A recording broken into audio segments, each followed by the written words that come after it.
فرزند زہرا یہ حالات برے ہیں۔ کاشانہ بصیرت ایک ایسا مکمل یوٹیوب چینل جس پر محروم بصارت کے لیے بالخصوص اور تمام افراد کے لیے بالعموم سینکڑوں کی تعداد میں اسلامی کتب دستیاب ہیں۔ لہذا گزارش ہے کہ آپ اپنی ذمہ داری نبھاتے ہوئے کاشانہ بصیرت کو سبسکرائب کرنے کے ساتھ ساتھ بیل آئیکن کو پریس کیجئے تاکہ آپ علم کے حصول کے ساتھ ساتھ مذہب اہل بیت کی اشاعت میں بھی اہم کردار ادا کرتے رہیں۔ کاشانہ بصیرت۔ فرزند زہرا یہ حالات برے ہیں۔ السلام علیکم ورحمۃ اللہ وبرکاتہ۔ سامعین، آپ سماعت فرما رہے ہیں الکوثر فی تفسیر القرآن، جلد نمبر 9۔ مفسر ہیں حجت الاسلام مولانا محسن علی نجفی صاحب۔ آج ہم آپ کے سامنے اس کی 7ویں ریکارڈنگ پیش کر رہے ہیں، صفحہ نمبر 97، اور بیان ہو رہا ہے سورہ الحشر، جو کہ قرآن مجید کا 59 سورہ ہے۔ اس میں 24 آیات ہیں۔ سورہ الحشر مدنی ہے اور آیت نمبر 2 میں یہودیوں کی مدینے سے علاقہ بدری کے ذکر میں لفظ الحشر آیا ہے۔ اس سے اس سورہ کا نام مقرر ہوا۔ اس سورہ کی شروع میں یہودی قبیلہ بنی نضر کی ملک بدری اور ان کی متروکہ اموال کا ذکر ہے۔ یہود کے ساتھ منافقین کی بے وفائی کا ذکر ہے۔ انہوں نے حالت جنگ میں ساتھ دینے کا وعدہ کیا تھا۔ منافقین کے وعدے کو شیطان کے وعدے کے ساتھ تشبیہ دی گئی ہے۔ شان نزول: یہودی قبیلہ بنی نضر کو جلا وطنی کا ذکر ہے۔ کچھ جنگی ضروریات کا بھی ذکر ہے۔ بغیر جنگ کے ہاتھ آنے والی جائیداد اور اموال کی ملکیت کا ذکر ہے۔ منافقین نے یہود کے ساتھ جو رویہ اختیار کیا تھا، اس کا بھی ذکر ہے اس سورہ میں۔ بسم اللہ الرحمن الرحیم۔ سبح للہ ما فی السماوات وما فی الارض وہو العزیز الحکیم۔ بنام خدائے رحمان و رحیم۔ آسمان و زمین میں موجود ہر شے اللہ کی تسبیح کرتی ہے، اور وہی بڑا غالب آنے والا، حکمت والا ہے۔ تفسیر آیات: کائنات کی ہر چیز اللہ تعالیٰ کی تسبیح کرتی ہے۔ اس موضوع پر گفتگو کئی بار ہو چکی ہے۔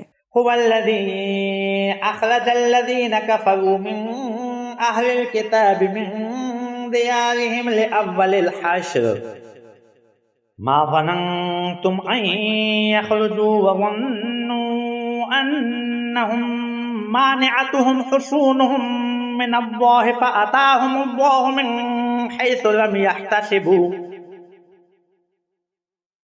وقذف في قلوبهم الرعب يخربون بيوتهم بأيديهم وأيدي المؤمنين فاعتبروا يا أولي الأبصار۔ وہ وہی ہے جس نے اہل کتاب میں سے کافر ہونے والوں کو پہلے ہی بے دخلی مہم میں ان کے گھروں سے نکال دیا۔ تمہارا گمان نہیں تھا کہ وہ نکل جائیں گے، اور وہ یہ سمجھے ہوئے تھے کہ ان کے قلعے انہیں اللہ کے عذاب سے بچا لیں گے، مگر اللہ کا عذاب ان پر ایسی جانب سے آیا جہاں سے وہ سوچ بھی نہیں سکتے تھے، اور ان کے دلوں میں رعب ڈال دیا۔ وہ اپنے گھروں کو اپنے ہاتھوں اور مومنین کے ہاتھوں سے اجاڑ رہے تھے۔ پس اے بصیرت رکھنے والوں، عبرت حاصل کرو۔ تفسیر آیات: اس سورہ کے اکثر مطالب غزوہ بنی نضر کے بارے میں ہیں۔ یہ غزوہ جنگ احد کے بعد غالباً 40 ہجری میں رونما ہوا تھا۔ غالباً 4 ہجری میں رونما ہوا تھا۔ واقعہ اس طرح پیش آیا کہ بنی نضر کے یہودیوں اور مسلمانوں کے درمیان ایک معاہدہ طے پایا۔ اس معاہدے میں کچھ نکات تھے جن پر اتفاق ہوا۔ نکات یہ ہیں: نمبر 1، اس معاہدے میں شریک لوگوں پر حملہ کرنے والوں کے خلاف ایک دوسرے کی مدد کرنا۔ نمبر 2، کوئی اپنے حلیف کے ساتھ زیادتی نہیں کرے گا۔ نمبر 3، مظلوم کی حمایت کی جائے گی۔ نمبر 4، جب تک جنگ رہے یہودی بھی جنگ کے مصارف مسلمانوں کے ساتھ برداشت کریں گے۔ نمبر 5، معاہدے کی شرکا پر یثرب میں فساد فتنہ برپا کرنا حرام ہے۔ نمبر 6، قریش اور ان کے حامیوں کو پناہ دی جائے گی۔ نمبر 7، یثرب پر حملہ ہونے کی صورت میں شرکائے معاہدہ ایک دوسرے کی مدد کریں گے۔ اس معاہدے کے بعد یہودیوں نے اس کے خلاف ورزیاں کیں اور اسلام کے خلاف کھل کر سازشوں میں مصروف رہے۔ ایک واقعہ یہ پیش آیا کہ بنی قینقاع، قاف یہ نون قاف الف عین، بنی قینقاع نے ایک دن ایک مسلمان خاتون کی بے حرمتی کی۔ اس پر جھگڑا شروع کیا۔ ایک مسلمان اور ایک یہودی قتل ہوا۔ رسول اللہ صلی اللہ علیہ وآلہ وسلم نے انہیں امن و سکون سے رہنے کی نصیحت فرمائی تو ان لوگوں نے ان الفاظوں میں جواب دیا: اے محمد، ہمیں قریش نہ سمجھو، انہیں جنگ لڑنے کا سلیقہ نہیں آتا۔ ہمارے ساتھ اگر مقابلہ ہوا تو آپ کو معلوم ہو جائے گا کہ جنگ کیسی لڑی جاتی ہے اور مرد کارزار کیسے ہوتے ہیں۔ ان کی طرف سے یہ صریحاً اعلان جنگ تھا۔ چنانچہ رسول اللہ صلی اللہ علیہ وآلہ وسلم نے ان کے محلے کا محاصرہ کیا۔ 15 روز کے بعد یہودیوں نے ہتھیار ڈال دیے اور ان کی تمام جنگجوؤں کو باندھ لیا گیا۔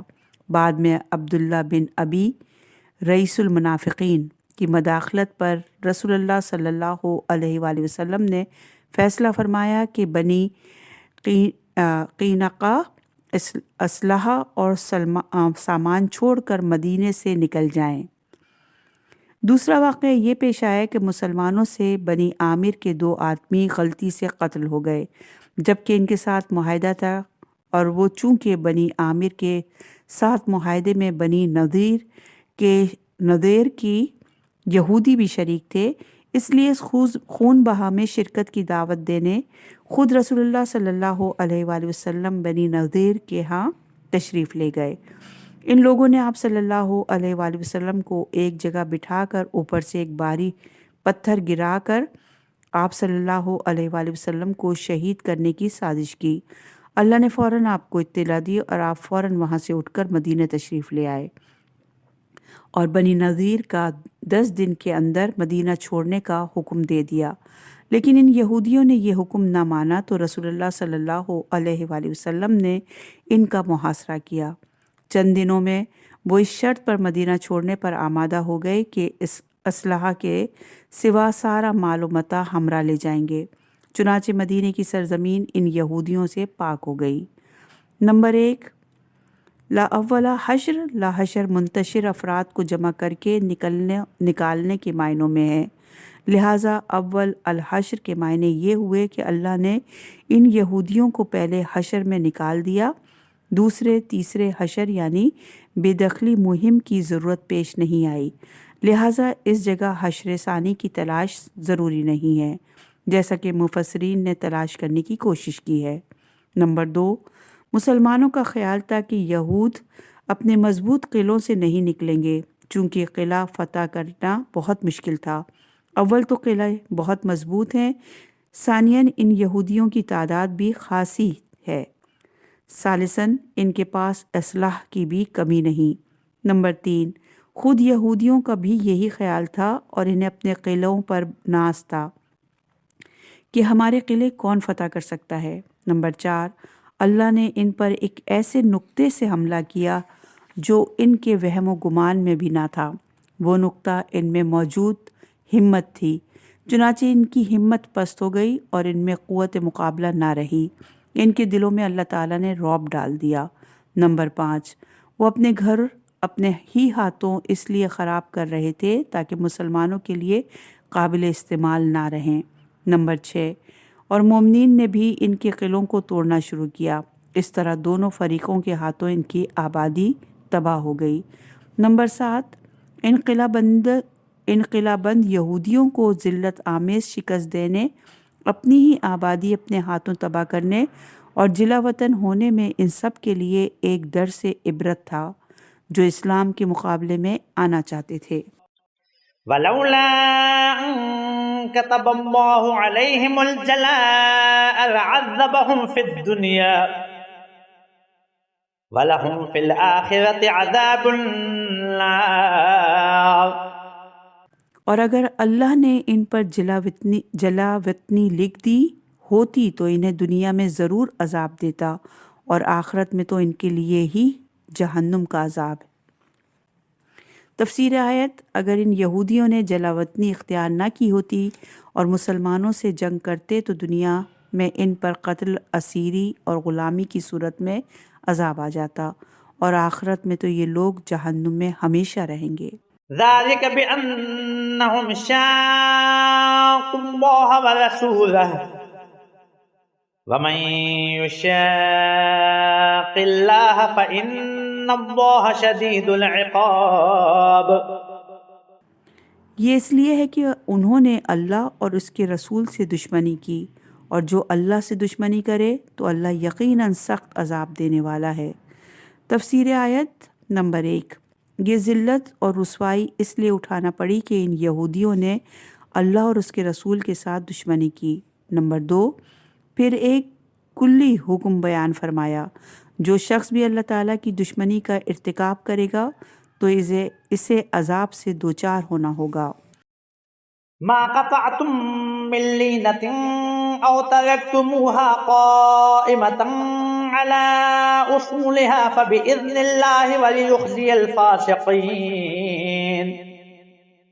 تم لوگوں نے کھجور کے جو درخت کاٹ ڈالے یا انہیں اپنی جڑوں پر قائم رہنے دیا، یہ سب اللہ کے حکم سے تھا، اور اس لیے بھی تاکہ فاسقین کو رسوا کیا جائے۔